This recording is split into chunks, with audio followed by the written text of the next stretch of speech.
of Parliament, toothless power, and accountability.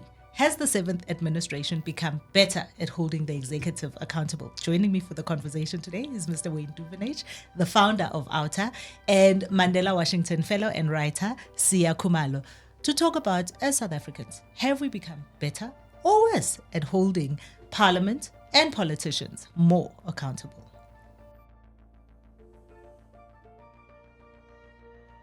Gentlemen, it's an early morning. Thank you for coming through. I'm excited to have this conversation, and really more of a conversation than a contestation of ideas ever. Because are we seeing a new iteration of how parliamentary processes work? And the reason the two of you are here is because you're very vocal about accountability, about who says what, and about the issues that come up, not just in Parliament, but politics across the globe. So let's start with you. Wayne, do you think that this 7th administration is working better and doing better at holding the executive accountable and delivering to the peoples?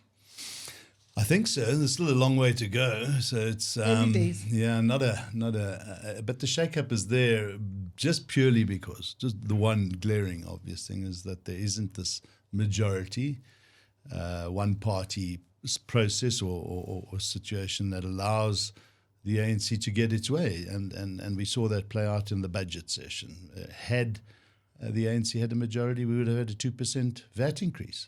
Simply, that's one way you can put it, and that didn't happen. So there's a lot more negotiation that has to happen, but that doesn't stop the tensions, and that doesn't mean that our government of national unity is on a smooth road. It's a rocky road, and it's a lot of work to keep it on that road. We've seen, comes close to be derailed from time to time, but I think that's all hot air. So You think it's hot air? There's a lot of politics still at play. So while this word unity is not necessarily there, it's they have to argy-bargy and fight and tussle a lot in the back rooms, I imagine, and even in Parliament, as we've seen. So it's better than what we've had. But are they holding people accountable? Sia laughs at is it better than what you laugh at that? Let's let Wayne finish. Yeah, no, I'll stop there. Let's see how we go forward, though. That's the important thing. You laugh at that it's better than what we've had.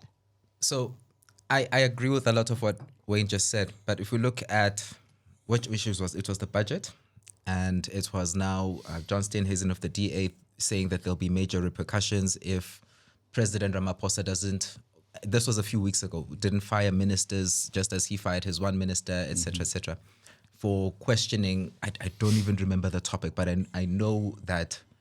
In Kabani, yeah. Yes. The higher education. Yeah. Yes.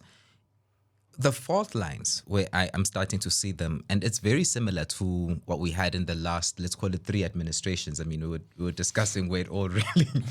And it comes down to the fact that politicians, and I'm thinking about Parliament in particular, politicians exist like many other organizations to look after the interests of their donors, and then the interests of their beneficiaries or constituents. So the interests of the taxpayers compete often with the interests of party donors. So a lot of governance revolves around protecting or trying to blind us all about that split.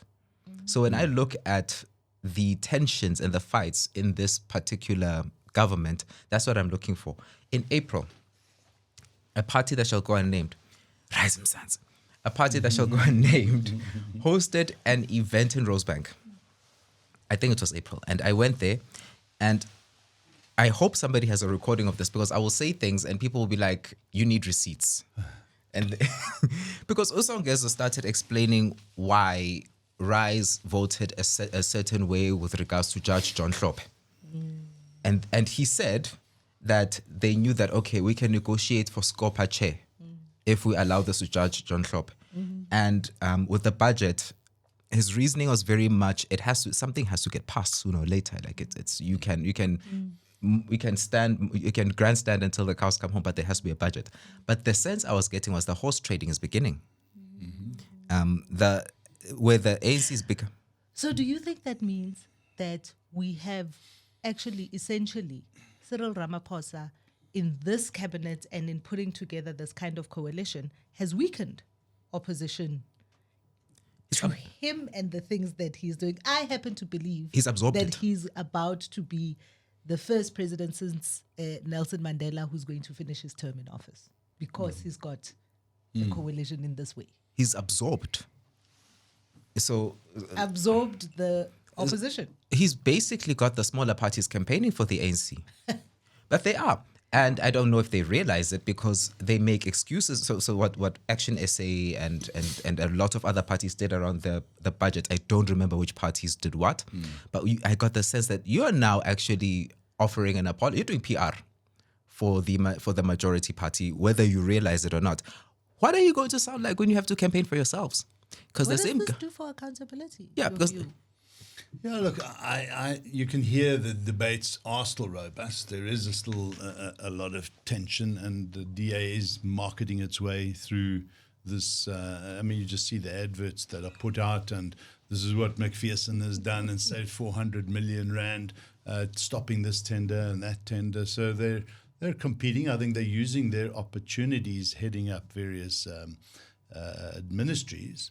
To show what they can do. And I guess if you're talking the DA and ANC being the two big parties that are contesting here, they're going to use the opportunities to show each other up. And I think that's why the DA wants to remain, and they will remain as long as they can, because they can show what good governance looks like.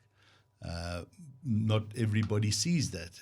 When you're sitting in Limpopo, in Gauteng, you don't visit the Western Cape to visually see the difference in how cities and towns are run, or provinces are run. You get a sense that this is what it is, and you get used to it. But we shouldn't. So I think they are.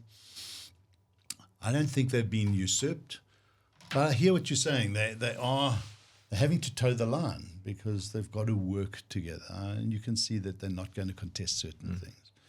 And I guess this is the matrix of politics, and this is where they trip up themselves from time to time. They'll say one thing, and we saw that with Action SA here, just in local government. We're in a coalition of unity, and then as that comes to reality, within a few months, it's gone, it's broken. They're now in the pockets or the Pockets. siding with the ANC and the EFF in Tshwane. Yeah, so it's as they always say, a week's a long time in politics. Yeah, a day is a long time in South Africa, because even as we have this conversation today, we're watching the machinations around the police minister play out. And what's been said, and now with the MK taking the president to the Constitutional Court to say, is he allowed to do this? And the MK surprisingly have become a very vocal opposition. Just as the EFF was. Just as the EFF was. And 5 years ago. And what motivates that? Most of the time as we watch it, is I think we're also watching is there a puppet master in Jacob Zuma somewhere in the back, still having a fight with Cyril Ramaphosa? That won't end. No, it can't. It can't. So if I may just jump in, what Wayne said about the DA's holding its identity and its ground, I think is absolutely true. They are aware that let's call it a year from now, they'll have to campaign. And so a lot of their messaging now anticipates that. But on your point with the MK and the ANC, President Zuma now has a golden opportunity to show President Ramaphosa that, look, when you use the same when I use the same weapons against you, this is what it feels like. The same accountability mechanisms, etc., etc. I think he's loving being in the opposition in a certain sense. Yeah, he's taking every opportunity to show Cyril up. Definitely. Yeah. And what has this, in your view, as you watch it all play out, as people who watch politics and our politicians, what of the EFF? Quo Vadis? What are you saying? Because I just see not quite a cope. Are they going to be around in 10 years' time? All the trajectories, as they've lost a lot to MK, even their own members, and they will hang in. But a party built around an individual is a worry, and that's MK's problem as well. Yes. In some of the recent elections, by-elections in KZN, they haven't gained. So it's going to be very interesting, these next local elections, 18 months from now, when we sit back and count and see the trends. But I don't know. What about EFF? Because you are traditionally their target audience of everyone in the room. You are their traditional target audience. I am the target What do you audience. What they've never been able to solve. They've never been able to solve two problems. Where does government money come from? And who decides how it gets spent? It sounds like they've solved the problem. They talk about land expropriation, but that actually cuts a lot of other funding sources because your investors will go, like we all know this. So it sounds, ideologically, it sounds like a great crusade for justice, but practically speaking, we all know that you can only play so many cards at a time. So then they play their other tactic, which is disruption in Parliament, point of order, this, that, the other. And now you're not getting any discussions being concluded. And I think a lot of us felt if this is what if you're the adult in the room, then you're in trouble. Because the job of the adult in the room is to get the conversation to go through and make sense, not to disrupt the conversation from the get-go. Yeah. And we've seen they've changed their tack on that whole disruption. Yeah. Too little, too late. Yeah. You think it's too little, too late? It's too little, too late. They now have to come up with a whole other formula that speaks to procurement and how, back to me as the target audience. Tell me how I can access the tender sphere without having to sell my soul and be corrupt. Because government contracts are the quickest way to, or one of the quickest ways to grow wealthy in this country. Tell me how I can do that without becoming corrupt, without selling my soul to a party or a party leader.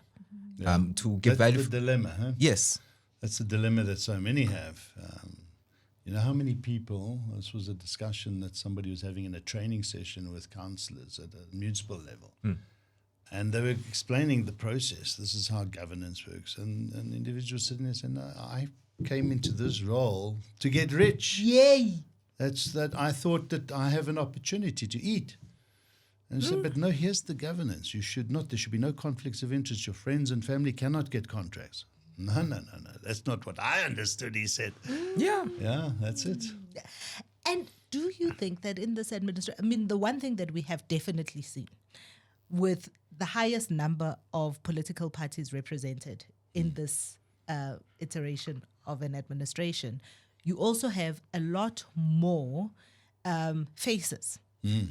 Basically to continue. And some youth coming through, which is some great. young people coming through, and I hear what you're saying, but every time I see that Sihle Lonzi, the EFF member of parliament, and I think these are interesting questions. Some of their approach could be a little bit better, but what we are seeing is new blood, we are seeing new chairpersons, we are seeing a much more robust engagement.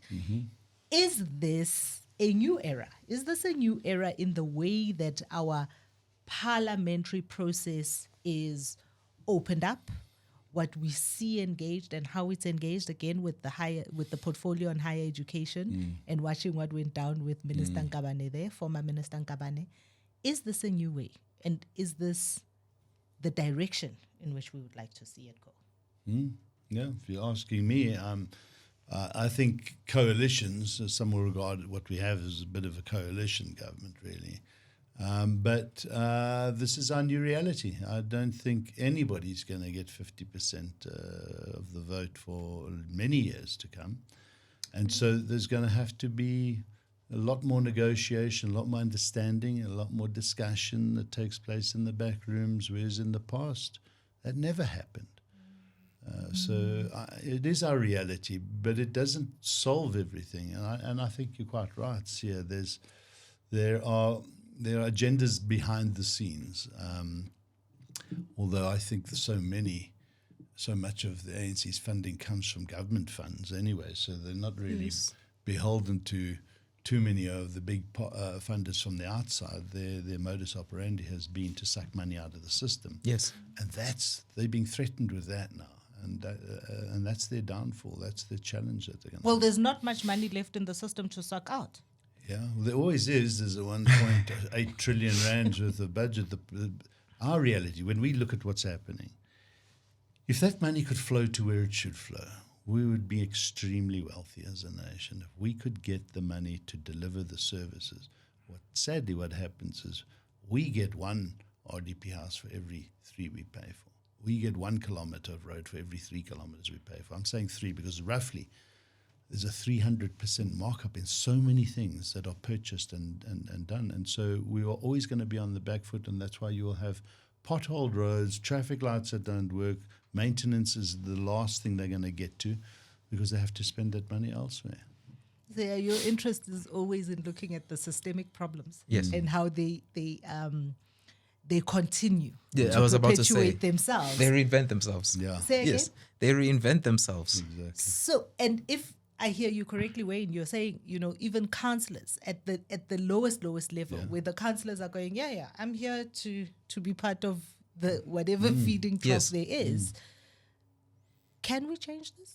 Do you think there is an opportunity to change it? I think so. It's not going to change by itself. Okay. Which is why I don't believe that the relief we're getting now from intense load shedding, for an example, is permanent. And I don't think that the fact that we have water sometimes, that's not a given. I think we're going to see less water unless we make a decision as the general public that we want to know who decided what value for money was, how those contracts were given. There are portfolio committees that do that, but they sit within the same structure. And then there's civil society on the outside.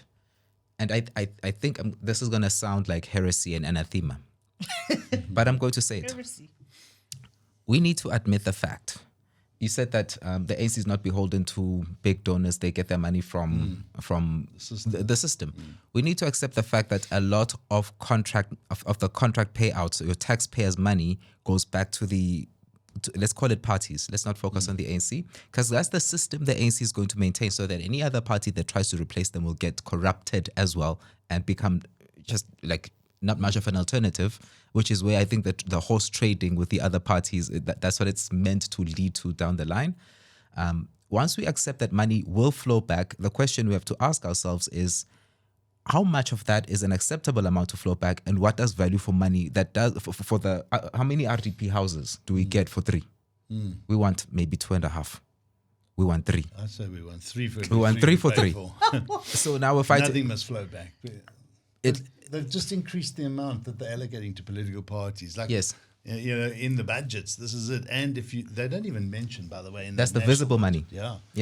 In the provinces, you must see the money as well that is allocated. The provinces actually give more money than the national. So, and there's no formula. So you will have, for instance, I can't remember if it was the Free State or Mpumalanga, where more money flows to political party funding than in Gauteng.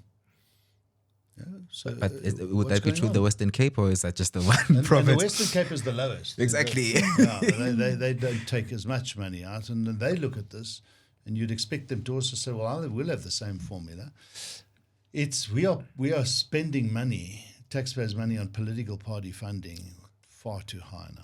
It's got a little bit out of hand, and then they still take. When for a person who's built an organization on the idea of holding the purse holder accountable for our tax and how it is spent, how do you see the involvement of all of us citizens in terms of holding not just the executive, but even at provincial, even our councillors accountable? How do we get 3 RDP houses out of 3 for the 3 we pay for? So for us, the adage of transparency is the enemy of corruption. Yes. If we can get the allocations of funds, the start of the projects, the timing, the end, and the quality of what's happening with that spend into the eyes, or the people's eyes on that. So procurement is the first start, first place. If procurement can be transparent, and this is what they've been talking about for years, but they don't really want it because of this whole patronage and money-making scheme. But if imagine, for instance, the community in the Eastern Cape, I forget the town, knew ahead of time that there was a set of toilets being built at a school for 12 million rand, 6 toilets or whatever, before the time. They would not have allowed that to happen. They would not have allowed that project to even start or the tender to be allocated. But because it all happens, it's not transparent. Oh, what happened here? How much did we pay? It's too late. The contractor's gone. Half the time they're gone before the even project is started. So what we would like to see is this transparent procurement at local level, and Treasury can manage all of this, by the way, that there it is, in your town, in your city, in your province, as a tender for a sewage pipeline, new roads, RDP houses. This is the contractor, this is the amount. Straight away, you say, but why are we paying 3 million rand for an RDP house? We can build a mansion for that. See what I'm saying? But is that even possible? I think about all of the stuff I have to worry about in my day-to-day life. But there's right? somebody Between in your getting my community child that'll to do it. school on time and everything else. Is it even feasible to ask citizens? But there are people, you know it, in every community. There are people that are passionate about this stuff. They will be your eyes and ears. They will do the stuff. It's like you have these community associations, and there's somebody heading it up, and they do good work in this space. And there are organizations out there that will go and do all of that monitoring. Problem is they're going to be funded as well. Can I propose what a structure that looks like that could do this would look like? It would have to be contractors who want to get the contracts but don't want to cheat. They don't want to rob the public. They would first of all have to form an organization that says, Ria Foster, we're going to force. Yes. And they would have to have lawyers. They would have to have some kind of media relations system, even funding. Not necessarily to say we're buying particular types of stories from you. It's just an indication of goodwill. The list of services they would have would be long, and then they would say, look, because here's my belief. Our existing anti-corruption laws are really good. They haven't worked. They're good in principle, but they haven't gotten the big arrest that we need. They haven't worked. I think we have to own the fact that people who pay parties and then deliver one RDP house for 3 are not going to jail. Yeah. I believe we need to have a system where entrepreneurs are going to say, listen, political parties, we're going to charge you a lowered amount because it's for the public. It's not a private sector contract. We're going to deliver 3 RDP houses for 3. Maybe there will be party funding through an intermediary or whatever, but at the end of the day, the ultimate test of it's going to be whether we deliver 3 for 3, good value, good public value for money. It's a form of realism where we stop moralizing about corruption and we start saying to political parties, we know you only listen to people who pay you. Let's face the reality. You're going to get a portion. It's going to be public. It's going to work through a technically legal intermediary, but everyone's going to have eyes on it. So you get your cut and you behave. Do we have enough South Africans that feel that way? I feel like South Africans, by and large, actually only hate corruption when it works for the other guy. If they could get it to work for them, they would be okay with corruption. This makes it work for everyone. Which actually makes us. How are we defining corruption? It's robbing the value. It's robbing the public of value for money. Yeah. That is the bottom line definition of corruption. It is not necessarily that I paid a political party, donated to a political party from my profits after I delivered value for money. The problem is so much of money doesn't even go to the political party. The middlemen costs. The It goes to middleman. individuals. So what you'll find is every tender we see, the mindset is at local government levels in corrupt municipalities and provinces and at national. it's a case of, right, here's a big project. There's a lot of money to be spent. But who's going to get a slice of this pie? And Exactly. you'll find, if it's a premier involved, where's our slice? Where's ours? And it's not necessarily going to the party. It's going to the individuals themselves and all the companies.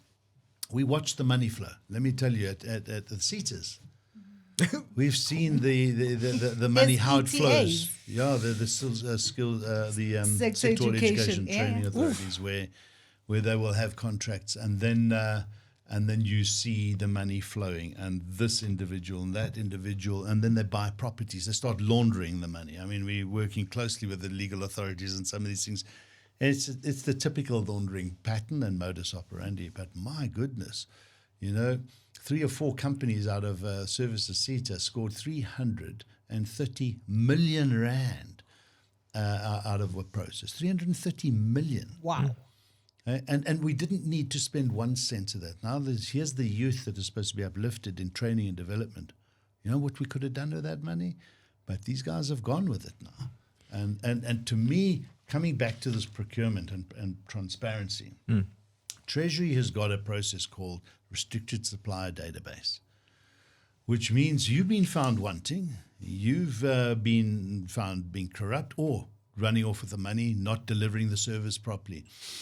The municipalities and the provinces and the government departments can report that, put them on not only the company, because they just change the company name, the directors of those companies. Like a blacklist. Yeah. Onto this restricted supply. In other words, you may not do business with government ever again. They don't do it. It's useless. It's useless. And you find inconsistencies like Bain gets put on there because the UK puts us under pressure, but McKinsey and SAP and ABB aren't. And they've all done the same thing. And those are not small companies. Yeah, they're those big are companies. International organizations. They should have been banned from doing business with government in this country. A KPMG, all of them, hands were deep in the till of those stuff. Like Bain, they apologized, they paid back, but only Bain gets, what's going on here? So we're inconsistent. That's accountability as well. That's another form of accountability, which we must start practicing. So then, transparency, accountability, all of these things, what you're also talking about is you're talking about a willingness of the individuals in the system. Is there political will from our executive, all the way from the top, to do any of these things? Do you think that there is political will? Do you think that they care, they want to, from our executive, from the president right down to... I don't think there is, but let's see again. Not enough. Not enough. Yeah, why would you fix something that works for you at that moment? Because look at we had a commission for Zondo. Now we're having a national dialogue that costs almost 700 million rand. If you can stall and stall and stall, why would you want to fix it? If your car is making noises, but it's still getting you from point A to point B, why pay the mechanic? So, yeah. No, I think that there is a lack of political will. And that's, but for me, they compromised. The president and all his connected people in cabinet, his leadership, if you allowed the rule of law to flow, if you had a strong, robust criminal justice system, well-resourced, following the money at SARS, and blocking the flow of money that shouldn't happen, if you had SIU, NPA, Hawks working together, the police, every one of them, following our laws in this country, there would be a lot of people that are in positions of power in jail. Yes. Right now, if it flowed properly, right now you try and get a court date within 2 years, you're lucky, so you deny justice now. And the president doesn't want to change that because the ANC is compromised. They are heavily compromised. And so why change? Yeah, I agree. I really am convinced change is going to come from communities backing entrepreneurs who want to deliver value for money. And I say this, I do not know the first thing about building a toilet. I don't know the first thing about a bridge. So I'm not speaking, I don't know anyone who does personally, but I do know that it is only when communities say, we have vetted this guy. We know that his contract is, the contract he's bidding for is, or the tender is bidding for is worth X amount. The deliverable would have to look like this. Let's all get eyes on it. Yeah. And we will support the political party that champions. So if a party runs a specific municipality or a province and they champion getting that particular contractor to deliver that product and they protect them, then that's the party we want. So it starts with looking at who the contractors who are going into procurement are, because we can source those from our own communities. Yeah. You can become, Nick, I really believe if there's a service or a good that you can become that person, and me myself, I will back you. I'll campaign for you, not politics. I'll campaign for the contractors. No, I mean, I think that sounds wonderful. It sounds wonderful, but it's very ideological. I've just come back from KZN, as I was telling you guys, and South Africa is mainly rural. Yes. Most of South Africa is rural, whether you are in Gijani or you are in Dundee or you are, in Qunu. Those people in those communities do not have this network that you are talking about. And largely also underserviced, undereducated, and underinformed. So, That's the big thing, underinformed. and where there is no political will, how do we get more of those communities engaged and involved? And they're left to fend for themselves, and with less and less flowing there. So you see the post office closing down offices. The post office has a social mandate. You see SABC struggling to survive. It has a social mandate. So it is the rural people and the poor that suffer the most from this degradation of service delivery. So much money has to flow into the rural areas. And sadly, we see more and more people slipping into poverty than out of poverty, because we have a government that is not focused on what's in the best interest of the people. So it's just so sad for us to watch these contracts and tenders going out. And then even then, at Sanral, for instance, they will give tenders to a Chinese company who brings in Chinese people to fix and do the labor. We've got our own labor, people looking for jobs. And when it's gone, they go back. Or some of them just stay here. And it's wrong. I don't want to sound xenophobic or anything, Nothing wrong with bringing in Chinese or having Chinese contractors and that. But makes sense. And all of those, by the way, or most of them that we've seen, they never finish the project on time. So they get in with a very cheap quote. And then, we've got this problem that has arisen and that problem. And we end up paying more than double than what the original tender was. But they're we're too stuck in the project, so we can't get rid of them. And some of them don't even finish. And we have to start again. We've seen it here, Liliengoya Street. I mean, the contractor, here he is. That contractor, we looked at him. That contractor was known to the city of Joburg for not finishing projects off and overcharging. Known. Sure. That's what makes him reliable. Yeah. From a political perspective. Exactly. So he's reliable in the fact that we're going to get our cut. And so you got another contractor and another contractor. But we just stated the solution. So we've got labor around. And a few months ago, I had lunch with somebody who used to be a water engineer for a government agency. I don't know which one. And she said she used to get people coming in all the time, pitching solutions that could work. And so here we are in Johannesburg. This is not a rural area. We're here. We've got problems with water. We're surrounded by labor and by people who've got solutions, and no uptake from government. We, the people of Johannesburg, if we wanted to, could back those people and their solutions. We just never found out who they were. So now the next time I have lunch with a water engineer, I will start connecting the dots. Who are these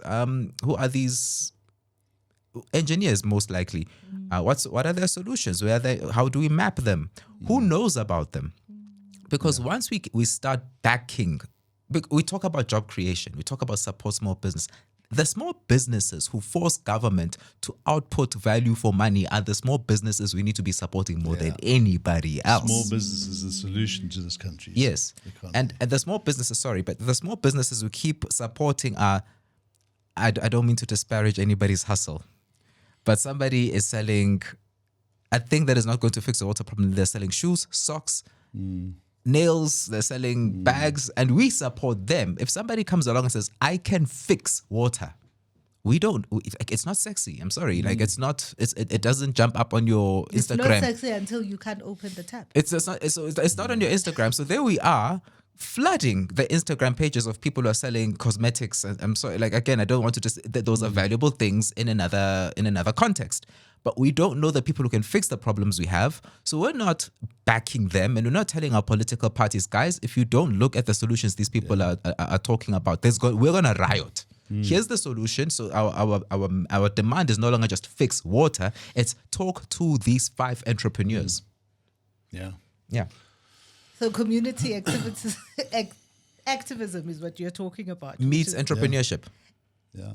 And community activism. And I think when, as a person in the room who has started at the activist level and then organization, how hard is it for civil society like yourselves to hold the administration accountable? Is it hard at all?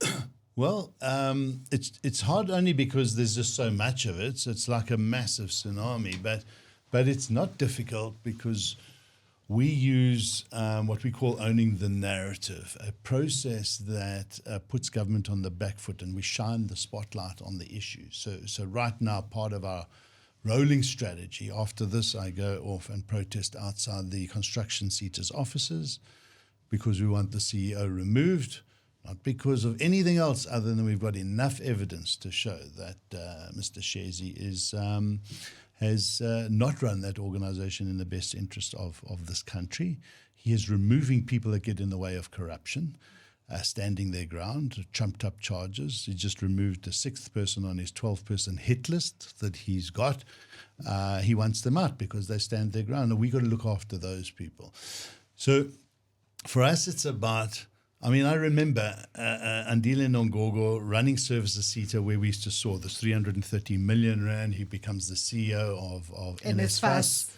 And we start putting the light, shining the light, lighting the fire in his kitchen. And Bladen Zamande, response in the media is there's nothing wrong. We've had a look, Andile, everything's fine. Really? After what we've told you, here's the reports. Now tell us it's all fine. Nothing. Eventually, the heat got so hot. Suspended. He had to full fire pay. him. No, he had to fire him, which I was quite surprised. Eventually. And then we said, and your chairperson, Ernest Khoza, and eventually he had to resign because he knew he was going to get pushed. Still the chairperson of the South African Aviation Authority, Civil Aviation Authority, nonetheless. So that's our modus operandi. It's also litigation. We've had to go to court to stop things. We had to go to court to get information. So it's a cross-section of engaging the powers, doing good investigations, working with the whistleblowers, and just putting the spotlight on. We do it on the driver's license contract, so we stopped that from being issued. There was another corrupt deal. The vehicle testing centres, the CETAs are just a cesspool of corruption. Those 2 big departments, higher education and transport, poor old Barbara Creasy. When I eventually had a chat with Nkabane, Minister Nkabane, you could see, and we just said to her, you have inherited the biggest corrupt network in this country. And I got a sense that if she'd known what she was stepping into before she was offered that role, she probably would have said, I don't want it. I don't think so. Yeah. Nobody ever says I don't. I don't want that opportunity. I think they can be get in the and blue fix lights. it, but my goodness, it's big. So are we winning?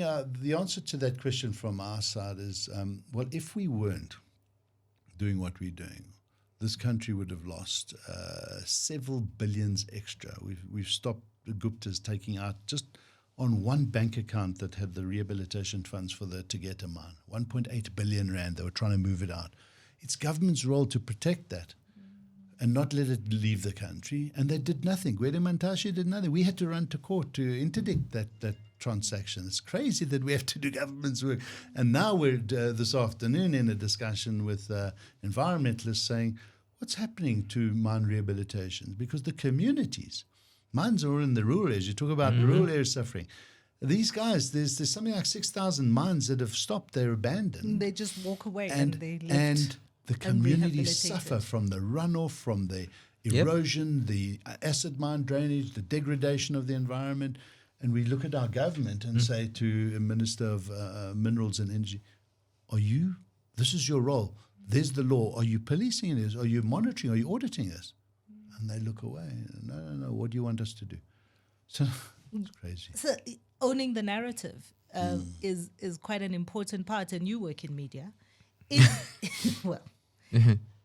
Is there still sufficient media outlets that are able to hold that role of a third estate that holds the transparency, the government, and informing people? You know, the SABC is struggling. Sunday Times have closed down their you know, there's in that space. Right. There's a lot of problems and the hole developing there. Is there enough? So this is why I believe that the new entrepreneurs that we'll be supporting, who can do the remediation of mining sites, for an example, and all of those, would have a special responsibility to support traditional media, because one of the things our politicians and governments, let me say, around the world are becoming very good at, you don't have to create an alternative narrative. You just have to create enough interference and static around whatever one anybody else is trying to create. So you send out bots onto mainstream media to contest narratives that media is trying to put on.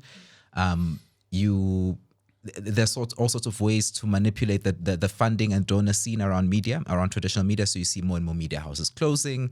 At one point, we had Bell Pottinger and what else have we seen, where the Guptas had the new age. I will not comment on the quality. Didn't last. It didn't last.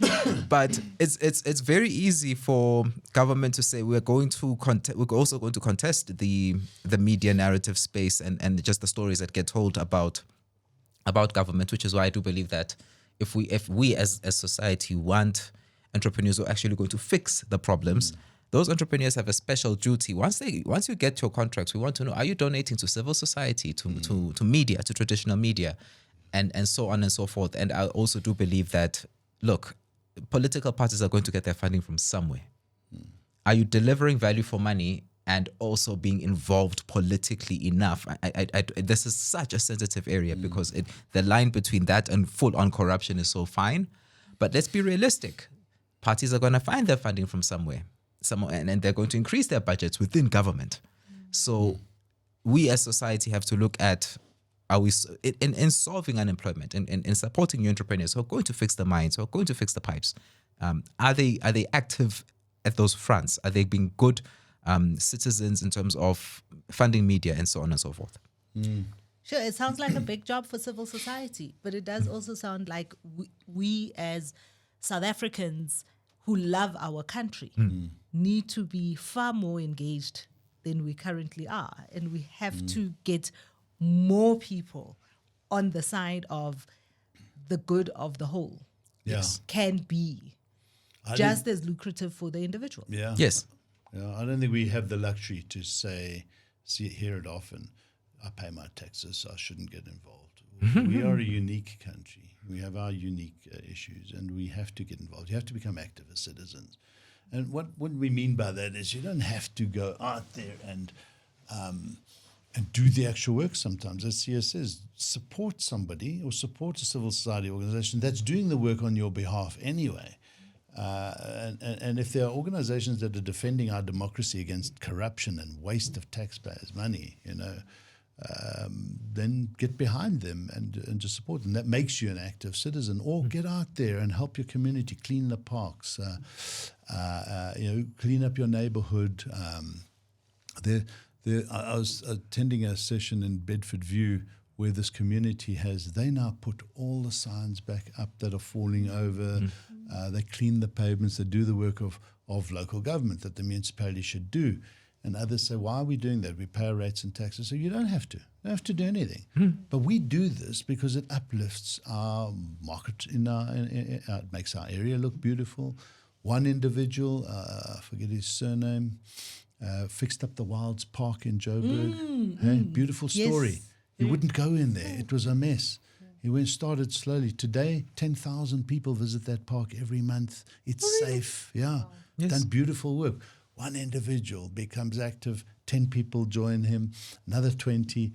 And so you have an active community, and everybody can go and enjoy the park, and there's no more muggings and robberies, and it's for us a Stunning community. place. So I love that. I love. I was Khulemo Atlante had a conference. I listened to this youngster in a rural area.